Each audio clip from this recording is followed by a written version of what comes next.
প্রিয় শিক্ষার্থীরা, আমি মোহাম্মদ জাকির হোসেন তোমাদের সবাইকে আমার ইউটিউব চ্যানেলে স্বাগত জানাচ্ছি। আমরা পড়ছিলাম ধারক। আজকে পড়ব ধারকের শ্রেণী এবং সমান্তরাল সমবায়। শুধু শ্রেণী এবং সমান্তরাল সমবায় পড়ব না, সেই সঙ্গে শ্রেণী এবং সমান্তরাল সমবায়ে বর্তনীতে সঞ্চিত শক্তি কতটুকু সেটা আমরা নির্ণয় করব এবং প্রত্যেকটি ধারকে আলাদা আলাদাভাবে কতটুকু চার্জ সঞ্চিত হয় এবং আলাদা আলাদাভাবে কতটুকু শক্তি সঞ্চিত হয় সেটাও আমরা হিসাব করব। তো চলো শুরু করি। তো দেখো, আজকে আমরা শুরু করব ধারকের শ্রেণী এবং সমান্তরাল সমবায়। তো প্রথমে শিখব হচ্ছে ধারকের শ্রেণী সমবায়। ধারকের শ্রেণী সমবায়। তো শ্রেণী সমবায় বললে তোমরা জানো অলরেডি যে বর্তনীটা কেমন হয়, যে ধারকের প্রথম ধারকের দ্বিতীয় প্রান্তের সঙ্গে দ্বিতীয় ধারকের প্রথম প্রান্ত, দ্বিতীয় ধারকের শেষ প্রান্তের সঙ্গে তৃতীয় ধারকের প্রথম প্রান্ত এইভাবে যদি সংযুক্ত থাকে তাহলে সেই সংযোগকে আমরা বলি হচ্ছে শ্রেণী সমবায়। তো আমরা ধরলাম হচ্ছে আমাদের C1, C2, C3 ধারকত্ব বিশিষ্ট তিনটি ধারক শ্রেণী সমবায়ে সংযুক্ত আছে এবং এদের সঙ্গে একটা ব্যাটারি লাগানো আছে, সেটার ভোল্টেজ হচ্ছে V। তো শ্রেণী সমবায়ে হচ্ছে এদের তুল্য ধারকত্ব কত হবে সেটা আমরা নির্ণয় করব। তো দেখো, প্রথমেই আমরা আমাদের এটা হচ্ছে যে C1 ধারক, C2 ধারক, C3 ধারক, কিন্তু এই ব্যাটারি থেকে যখন চার্জ বের হবে, কারেন্ট যেমন কোনো বর্তনীতে যখন বের হয় তখন কিন্তু সে পৃথক কোনো রোধকে দেখে না, সে আসলে দেখে যে মোট বর্তনীর তুল্য রোধ কত।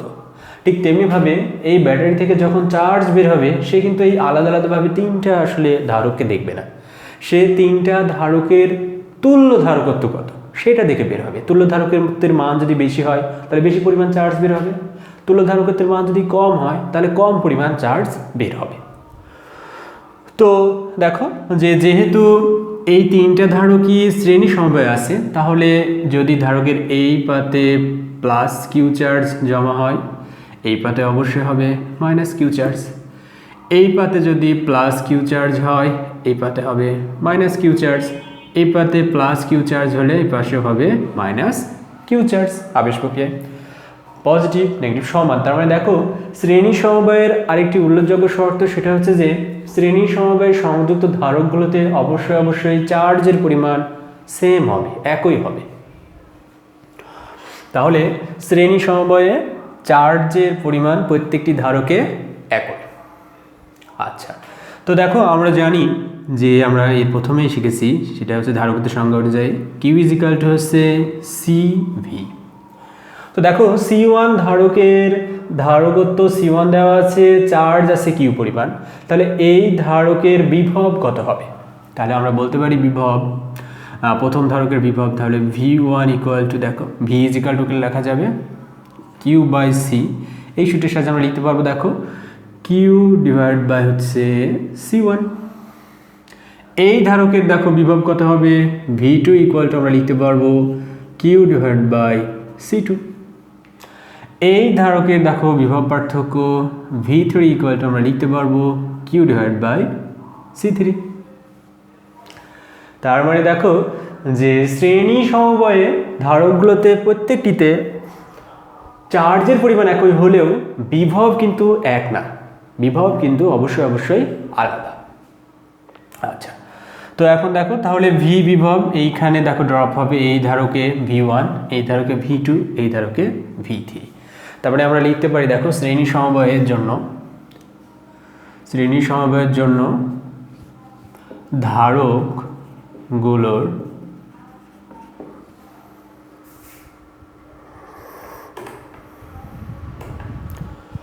ধারকগুলোর চার্জের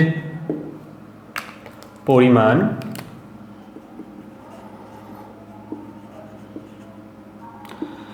একই হলেও বিভব পার্থক্য আলাদা। ওকে, এবং এই চিত্র থেকে আমরা দেখো লিখতে পারি ভি ইকুয়াল টু আসলে হবে V1 plus V2 plus V3। এখানে যে যতটুকু বিভব থাকবে সেটাই হচ্ছে C1 C2 এবং C3-তে ভাগ হয়ে যাবে।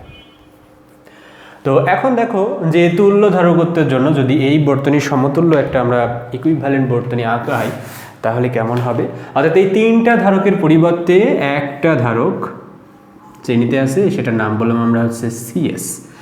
তখন যদি তুমি ভি ভোল্ট এর দুই প্রান্তে দাও তাহলে যদি এই ধারকটাতেও সেম কিউ পরিমাণ চার্জ আবিষ্ট হয় বা জমা হয় বা কিউ চার্জে চার্জিত হয়, তাহলে অবশ্যই আমরা তখন বলতে পারবো যে এই তিনটা ধারকের তুল্য ধারকত্ব হচ্ছে CS বা তুল্য ধারকত্ব হবে CS। তাহলে দেখো যে এইটার জন্য, এই যে তুল্য ধারকের জন্য আমরা লিখতে পারি equation Q equal to CSV। তাহলে অতএব Q divide by CS equal to আমরা লিখতে পারবো V। তাহলে এই সমীকরণে দেখো ভি এর মান, V1 এর মান, V2 এর মান এবং V3 এর মান যদি বসায় দিই তাহলে আমরা কি পাই, তাহলে ভি এর মান দেখো Q divide by CS, V1 এর মান পাচ্ছি Q divide by C1 plus V2 এর মান পাচ্ছি দেখো আমরা Q divide by C2 plus V3 এর মান পাচ্ছি কিউ ডিভাইড বাই C3। তাহলে সবগুলো তুমি যদি কিউ কেটে দাও তাহলে থাকবে দেখো 1 divide by CS equal to 1 divide by C1 plus 1 divide by C2 plus 1 divide by C3। এইটাই হচ্ছে আমাদের ধারকগুলো যদি শ্রেণী সমবায় থাকে তাহলে তাদের তুল্য ধারকত্ব নির্ণয় করার সূত্র। এই সূত্রের সাহায্যে আমরা তুল্য ধারকত্ব নির্ণয় করতে পারব। ঠিক আছে, আশা করি তোমরা বুঝতে পারছো সবাই। তো এটা দেখো যে রোধের জন্য যে সূত্র ছিল, রোধের শ্রেণী সমবায় কি হয়, জাস্ট যোগ, আর যদি সমান্তরাল সমবায় থাকে তাহলে বিপরীত করে যোগ, মানে এই ধরনের সূত্রটা। তো জাস্ট ধারকটা হচ্ছে কি রোধকের উল্টা, রেজিস্টরের উল্টা হচ্ছে সূত্রের সাহায্যে ধারকের ধারকত্ব আসলে নির্ণয় করা হয়। তো ঠিক আছে, এটা মুছে দিই। আচ্ছা,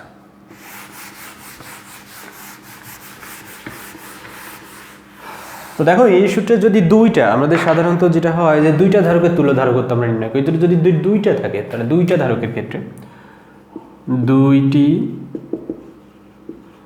ধারকের ক্ষেত্রে কি হবে, দুইটি ধারকের ক্ষেত্রে দেখো তুল্য ধারকত্ব 1 by CS equal to 1 divide by C1 plus 1 divide by C2। তারপরে এখান থেকে দেখো আমরা লিখতে পারি 1 by CS equal to C1 C2 C2 plus C1। তার মানে শুধু CS ইকুয়াল টু দেখো C1 C2 ডিভাইড বাই হচ্ছে C1 প্লাস C2। তার মানে এই সূত্রের সাহায্যে যদি দুইটা ধারকের তুল্য ধারকত্ব বলে তাহলে খুব সহজেই দুইটা ধারকের গুণফল ডিভাইড বাই তাদের যোগফল করে আমরা শ্রেণী সমবায় তুল্য ধারকত্ব নির্ণয় করতে পারি। হ্যাঁ, এই সূত্রটা আবার তোমরা তিনটার জন্য মানে প্রযোজ্য না, তিনটার জন্য তুমি এরকম করতে পারো C1 C2 C3 C1 plus C2 plus C3 না, এরকম না আসলে। হ্যাঁ, শুধুমাত্র দুইটা ধারকের ক্ষেত্রেই এই সূত্রটা প্রযোজ্য। তো চলো আমরা একটা উদাহরণ করি। ধরো আমাদের একটা ধারকত্ব হচ্ছে 3 ফ্যারাড আর এটা হচ্ছে 6 ফ্যারাড। হ্যাঁ, এদের তুল্য ধারকত্ব কত? তো এদের তুল্য ধারক যদি নির্ণয় করতে চাও তাহলে দুইটা ধারক আছে, দেখো এই সূত্রের সাহায্যে গুণফল ডিভাইড বাই যোগফল, তাহলে তুল্য ধারকত্ব CS ইকুয়াল টু হবে 3 গুণন 6 ডিভাইড বাই 3 যোগ 6 18 ডিভাইড বাই 9 সমান 2 ফ্যারাড। তাহলে দেখো খুব সহজেই আমরা এই সূত্র ব্যবহার করে দুইটা ধারকের তুল্য ধারকত্ব নির্ণয় করতে পারি। আশা করি তোমরা বুঝতে পারছো।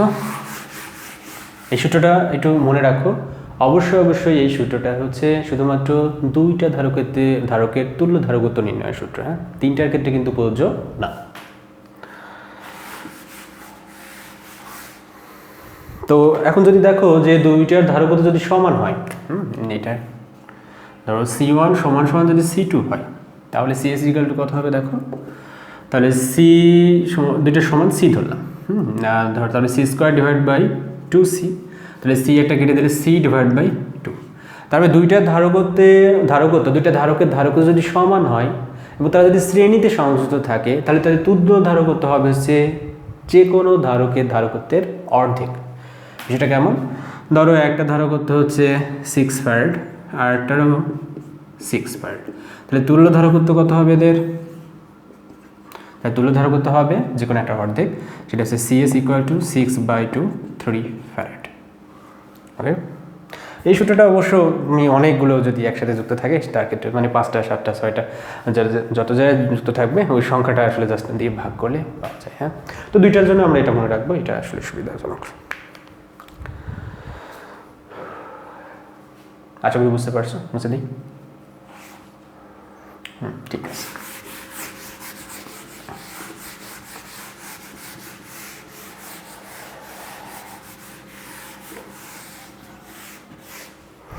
তো এখন শিখবো হচ্ছে আমরা দেখো যে ধারকের সমান্তরাল সমবায়।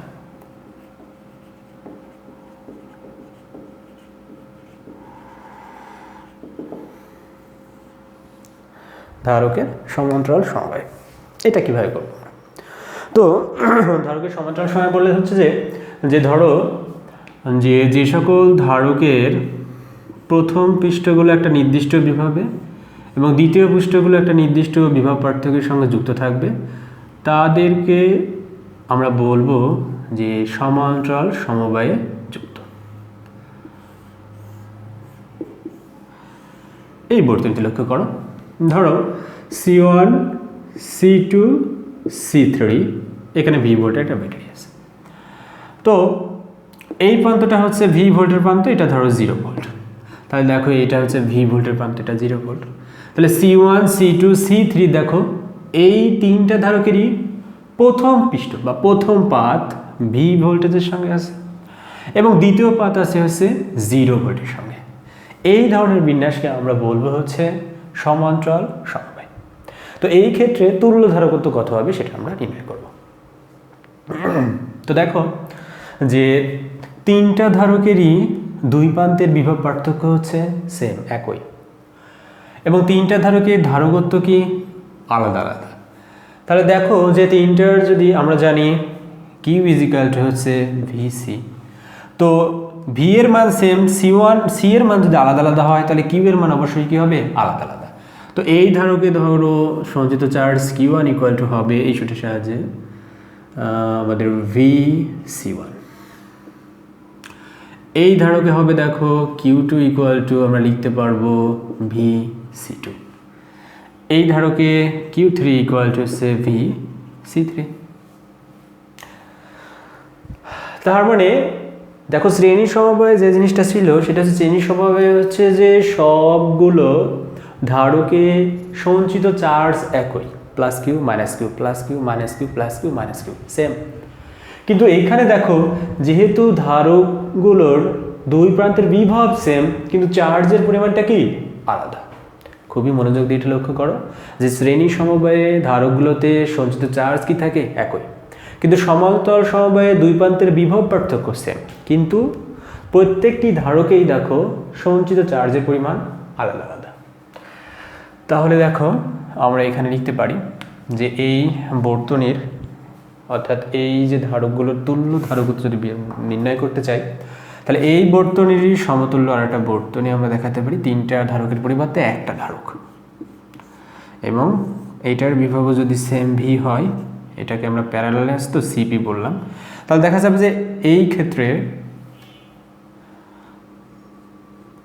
দেখো যে এই তিনটা বর্তনীতে চার্জের যে সঞ্চয়, প্রত্যেকটা ধারকে চার্জের যে সঞ্চয় অর্থাৎ Q1 Q2 এবং Q3 মান দেখো এই ধারকে যদি সেম পরিমাণ চার্জ জমা হয় অর্থাৎ কিউ এর মানটা যদি হয় Q1 plus Q2 plus Q3 এর সমান, তাহলে আমরা বলতে পারবো যে অবশ্যই এই তিনটা ধারকের তুল্য ধারকত্ব হচ্ছে সিপি। তো সেটাই আমরা দেখো। তাহলে দেখো এখান থেকে আসলে বের হবে হচ্ছে কিউ পরিমাণ চার্জ এবং এই কিউ পরিমাণ চার্জ এখানে কি হয়ে যাবে ভাগ হয়ে যাবে, এখানে যাবে Q1 Q2 Q3। তো এই সমীকরণ দেখো আমরা লিখতে পারি যে অবশ্যই এখানে সঞ্চিত চার্জ হতে হবে কি কিউ এর সমান। তাহলে এখানে আমরা লিখতে পারবো দেখো যে কিউ ইজ ইকুয়াল টু হচ্ছে VCP। ওকে, তো কিউ পরিমাণ চার্জ দেখো বের হয়ে জমা হবে ভিন্ন ভিন্ন তিনটাতে, আর এখানে একবারই কিউ পরিমাণ বের হয়ে এটাতে জমা হবে। তারপরে এখানে বিভব সেম, চার্জ আলাদা আলাদা, কিন্তু কিউ পরিমাণ চার্জ বাড়ে হলে দেখো প্রত্যেকে যে আলাদা আলাদাভাবে চার্জ বণ্টিত হবে তাদের সমষ্টি হবে কি কিউ। আমরা লিখতে পারি। এখন দেখো যে এইখান থেকে এইটার জন্য তুল্য ধারকত্বের যে সমীকরণ সেখান থেকে কিউ এর মানটা বসায় দাও, ভি সিপি। কিউ ওয়ানের মানটা দেখো ভি সি ওয়ান, কিউ টুর মান হচ্ছে ভি সি টু, এবং কিউ থ্রির মান তোমরা দেখো ভি সি থ্রি। উভয় থেকে তুমি যদি ভি ক্যান্সেল আউট করে দাও তাহলে সিপি ইকুয়াল টু আমরা পাচ্ছি দেখো C one plus C two plus হচ্ছে সি থ্রি। তার মানে যদি একাধিক ধারক সমান্তরাল সমবায়ে যুক্ত থাকে তাহলে তাদের তুল্য ধারকত্ব হবে জাস্ট ধারকগুলোর ধারকত্বের যোগফল। ধরো আমাদের তিনটা ধারক আছে, আমরা মানগুলো দেখাই দিই। ধরো এই প্রথমটা হচ্ছে 1 ফ্যারাড, দ্বিতীয়টি হচ্ছে ধরো 2 ফ্যারাড এবং তৃতীয়টি হচ্ছে 3 ফ্যারাড। তাহলে এদের তুল্য ধারকত্ব কত? 10 ভোল্টের ব্যাটারি। তাহলে তুল্য ধারকত্ব দেখো সমান্তরাল সমবায়ে যুক্ত থাকলে তুল্য ধারকত্ব হয় তাদের জাস্ট যোগফল। তাহলে এই ক্ষেত্রে তুল্য ধারকত্ব সিপি হবে 1 প্লাস 2 প্লাস 3 আলটিমেটলি 6 ফ্যারাড। অনেক সহজ না? তার মানে যদি দুই বা ততোধিক ধারক শ্রেণীতে সংযুক্ত থাকে তাহলে তাদের তুল্য ধারকত্ব নির্ণয়ের সূত্র হচ্ছে 1/Cs equal to 1/C1 plus 1/C2 plus 1/C3। Dot dot যতগুলো থাকবে চলতেই থাকবে।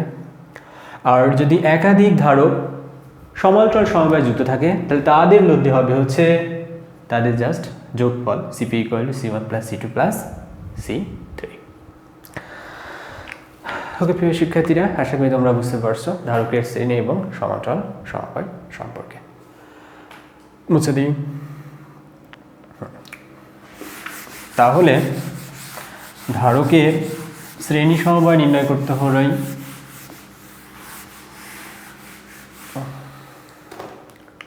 শ্রেণী সমবায়ে তুল্য ধারকত্ব নির্ণয় সূত্র 1/Cs ইকুয়াল টু, দুইটার জন্য লিখে রাখলাম 1/C2, এবং প্যারালাল অর্থাৎ সমান্তরাল সংযোগের জন্য সিপি ইকুয়াল টু হচ্ছে C1 প্লাস C2। আশা করি তোমরা বুঝতে পারছো। এখন দেখবো আমরা বর্তনীতে সঞ্চিত শক্তির পরিমাণটা কেমন এবং প্রত্যেকটা ধারকে আলাদা আলাদাভাবে চার্জ এবং সঞ্চিত শক্তি কিভাবে হিসাব করতে হয়। তো প্রথমেই দেখো আমরা শিখছিলাম শ্রেণী সমবায়ের ক্ষেত্রে। হ্যাঁ, আমরা লিখে নিই শ্রেণী সমবায়ের ক্ষেত্রে। তো খুবই সহজ উদাহরণ দিব আমরা যাতে হিসাব করা যায় মুখে মুখে। এটা হচ্ছে ধরো C1 ইকুয়াল টু হচ্ছে 3 ফ্যারাড, C2 ইকুয়াল টু হচ্ছে 6 ফ্যারাড, এবং তারা আসলে আসছে কোথায়? শ্রেণী সমবায় 10 ভোল্টের একটা ব্যাটারি আছে, B ইকুয়াল টু 10 ভোল্ট। তাহলে তোমাকে যদি জিজ্ঞেস করা হয় এই বর্তনীতে মোট সঞ্চিত শক্তি কত, শ্রেণী সমবায়ের ক্ষেত্রে আমরা নির্ণয় করতে যাচ্ছি মোট সঞ্চিত শক্তি, প্রত্যেকটা ধারকে আলাদা আলাদাভাবে সঞ্চিত শক্তির মাত্রা কত। তো দেখো এই ক্ষেত্রে যদি তোমাকে বলে যে কোশ্চেন নম্বর 1 যে বর্তনীর মোট সঞ্চিত শক্তি কত, তো মোট সঞ্চিত শক্তি কিভাবে বের করবা? খুবই সহজ, আমরা জানি মোট সঞ্চিত শক্তি U is equal to half C V square, এটাকে বলে সি ইকুইভ্যালেন্ট, এটাকে বলছি সিএস, দুইটাই শ্রেণীতে আছে তাই। তো সিএস কীভাবে বের করতে হয় দেখো আমরা উপরে লিখে রাখছি। তাহলে সিএস কীভাবে বের করবো? আমরা জানি 1/CH = 1/C1 প্লাস 1/C2। তাহলে 1/CH = 1/ কত 3 প্লাস 1/6, 6 লসাগু 2 প্লাস 1 3/6, তাহলে CS equal two 6/3 ultimately 2 farad. তো যেহেতু দুইটা ধারক আছে তো তোমরা এভাবে বের করতে পারতা, CS ইকুয়াল টু হচ্ছে গুণফল ডিভাইড বাই তাদের যোগফল, গুণফল 3 গুণন 6 যোগফল 3 প্লাস 6 18 ডিভাইড বাই 9 আলটিমেটলি হচ্ছে 2 ফ্যারাড। এভাবে বের করা যেত। তার মানে হচ্ছে এই দুইটা ধারকের পরিবর্তে 3 ফ্যারাড এবং 6 ফ্যারাড ধারকের পরিবর্তে তুমি যদি একটা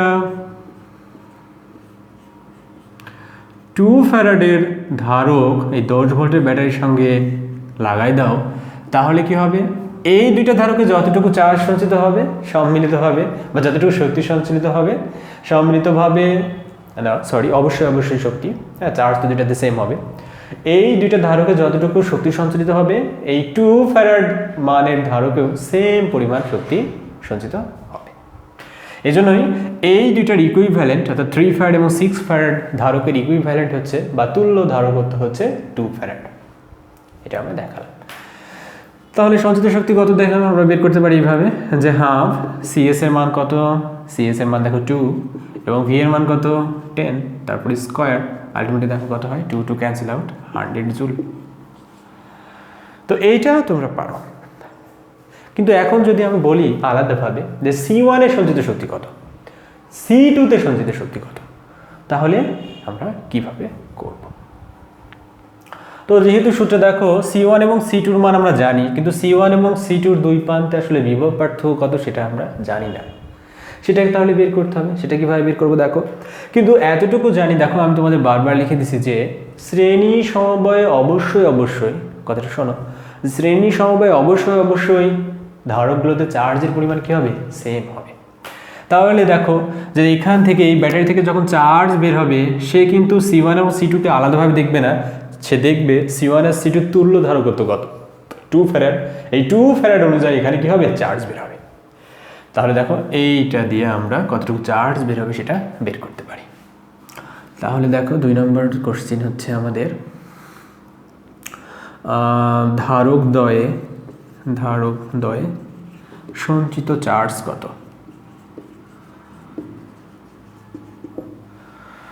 তো যেহেতু C1 এও যতটুকু চার্জ সঞ্চিত হবে, C2 তেও সেম পরিমাণ চার্জ সঞ্চিত হবে, তাহলে যে কোনো একটা মান বের করলে হয়ে গেল আমাদের। আচ্ছা ঠিক আছে, তাহলে আমরা বের করে ফেলি যে কোনো একটা। তাহলে কীভাবে করবো দেখো, এই যে খুবই সহজ সূত্র আমরা জানি, আমরা কি জানি Q = CV। তো তুল্য ধারকত্ব দিতে হবে, তাহলে CSV, CS এর মান কত 2, V এর মান 10, কত সহজ দেখো 20 কুলম্ব চার্জ বের হবে। ওকে, তো 20 কুলম্ব, তার মানে C1 এও 20 কুলম্ব চার্জ থাকবে, C2 তেও 20 কুলম্ব চার্জ থাকবে। আশা করি বুঝতে পারছো তোমরা। এখন 3 নম্বর যেটা কোশ্চেন সেটা হচ্ছে C1 ও C2 ধারকে সঞ্চিত শক্তি কত।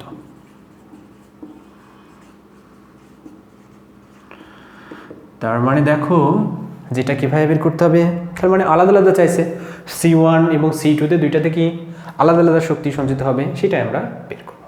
আশা করি এই দুইটা তোমরা বুঝতে পেরেছ, মোট সঞ্চিত শক্তি। আচ্ছা এইটুকু আমি মুছে দিই, এটা আমাদের লাগবে না। আচ্ছা, C1 এবং C2 ধারকে যদি সঞ্চিত শক্তি চাও, তাহলে দেখো C1 এর সঞ্চিত চার্জ Q = 20 কুলম্ব, আর বের করেছি। C2 তেও সঞ্চিত চার্জ Q = 20 কুলম্ব।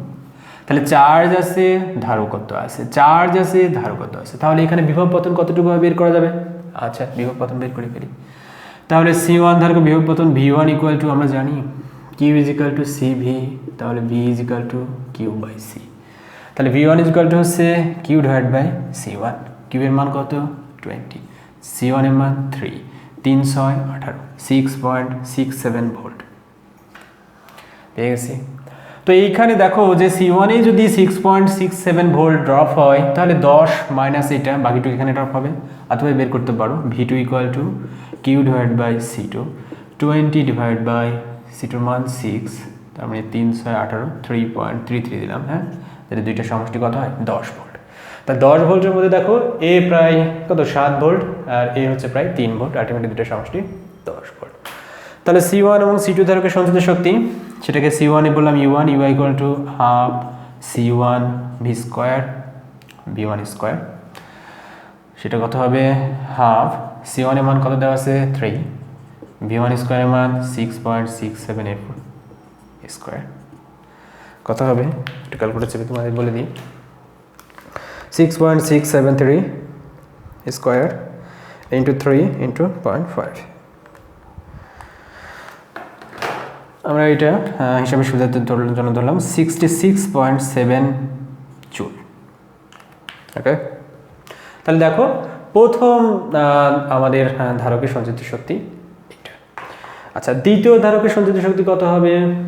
দ্বিতীয় ধারকের সঞ্চিত শক্তি U2 equal to half C2 V2 square, half C2 মান কত দেখো, C2 মান হচ্ছে 6, V2 মান 3.3333, এরপর স্কোয়ার কত আসে একটু হিসাব করি, 0.5 গুণন 6 গুণন 3.33 স্কোয়ার, এটা 33 সামথিং আসে, আমরা এটা লিখলাম 33.3 ভোল্ট। দেখো যে মোট সঞ্চিত শক্তি হচ্ছে 100 জুল, তার মধ্যে C1 এ প্রথম ধারকের সঞ্চিত শক্তি হচ্ছে 66.7 জুল এবং C2 তে হচ্ছে 33.3 জুল, এটা ভোল্ট না জুল।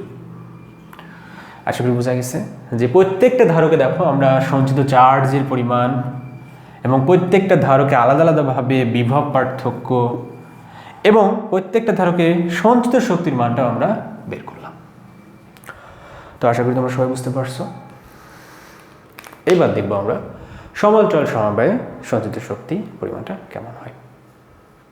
বুঝতে দিই, ওকে।